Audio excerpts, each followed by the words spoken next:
Mr. Moment. Our special guest today is Dr. Doyle Hamilton. Doyle, how you feeling today, buddy? It's all good, Logan. It's good. Well, good. Are you ready for this? Well, I'm as ready as I'll ever be. Well, we have 10 questions for you, but here's the thing.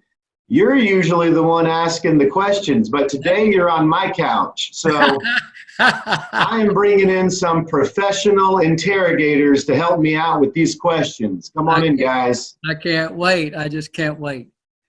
Hey, guys. Oh, look at Annie. All right. Are y'all ready to ask Mr. Doyle some questions?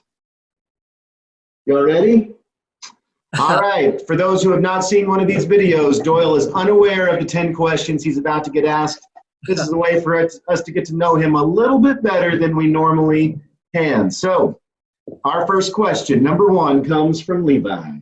Describe yourself in 3 words. Describe yourself in 3 words. Curious, compassionate, humorous. Humorous. Yeah, y'all agree with that? Mr. Doyle, pretty funny? All right. Number 1, that was your easy one. Oh, good.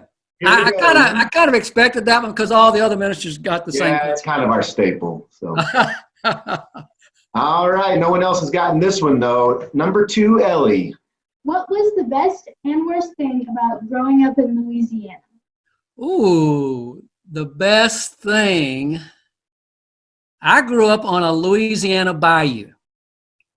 So when I was y'all's age, I would go, before I could even drive, in Louisiana you could drive at 15, but I would go out in the backyard and get in the boat and just go up and down the bayou and catch turtles and fish and swim. And Mr. Doyle catching turtles on the bayou. But listen, I would sell them. I used to sell them for a dime.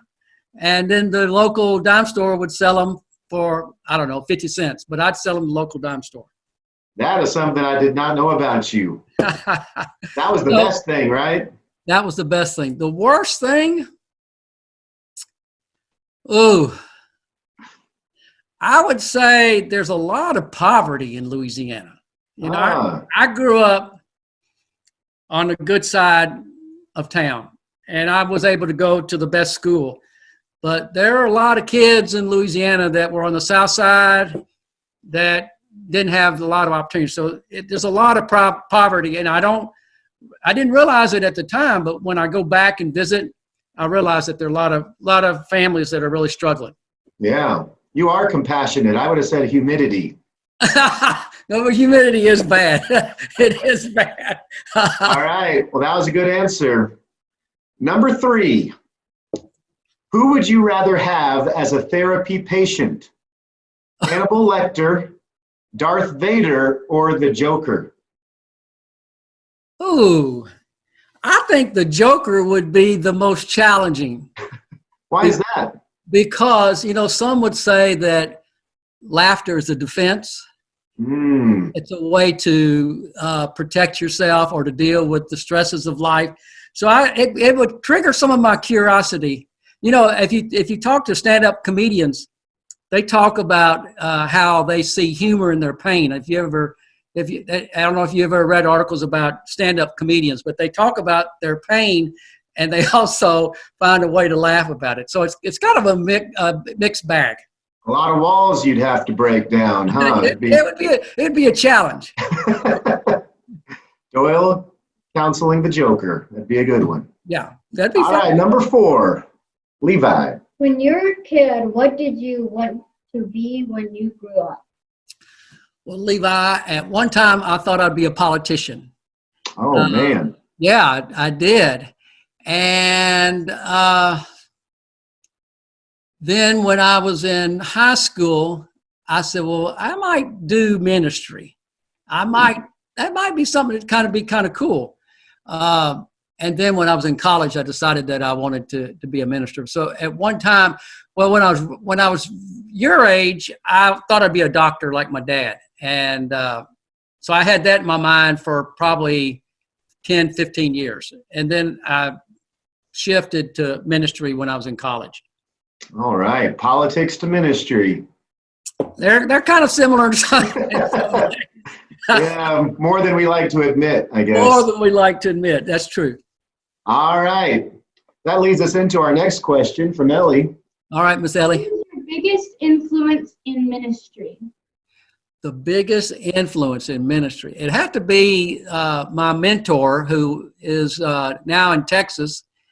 And when I was in college, I started out at SMU in Dallas, and I was only there for one semester. And then I went back to Louisiana, and I was there for 3 semesters. And while I was a freshman and sophomore, my mentor and my pastor actually took me in his little car to Baylor University. And he was at that time, he was like in his 30s. And he took me in his Datsun 323 from Monroe to Baylor University, and then I transferred to Baylor my junior year. So I was his pastoral intern one summer, and that was a lot of fun. And then when he taught at Southwestern Seminary, I was his graduate assistant, which meant that I helped him grade papers, and if he was ever absent, I would hold class and do what little lecture I could. It was fun. His name's George. All started with a car ride. It all started with the car ride, right? That's right. So if y'all get someone a car ride someday, you could end up being their biggest influence in their life. And Logan, he was about your age when we met, because I was I was in my mid-20s and he was in his mid-30s. Wow, that's pretty cool. I know it. All righty. Number 6 is from Annie. What is the most trouble you ever got into as a kid? Most trouble as a kid. Anything come to mind? Well, yes, it does, Annie. It's got to be good. Well, it was actually my freshman year in college. I started a food fight. And yeah. But let me tell you, it didn't end too well, because the guy that I started it with, I acknowledge I was the one that started the food fight. And he chased me across the campus. And unfortunately, I fell on my right shoulder and I dislocated my shoulder.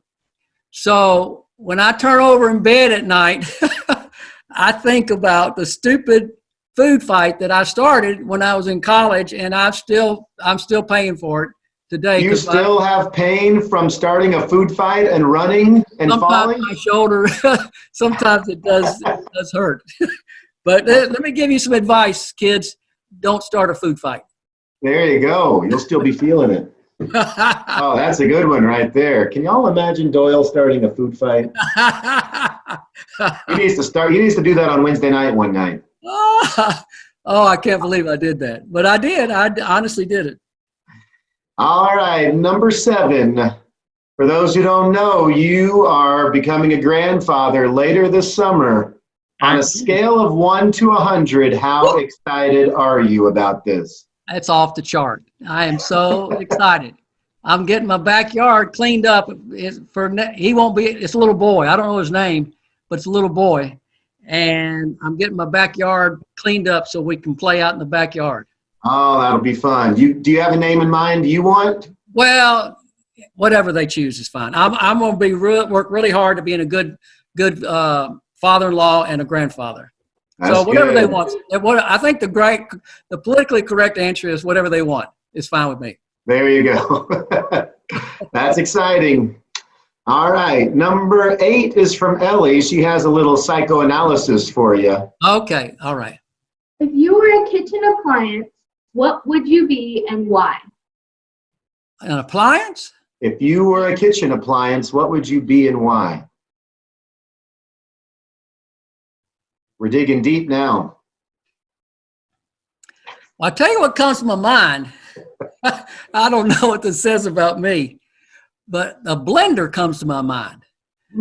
Because when you think about all the components that are in the concoction of a blender, to me, that's kind of interesting to kind of better understand all the parts. And sometimes when people come to talk about whatever's going on, they're trying to pull apart the many parts of their experience. So I don't know. I think maybe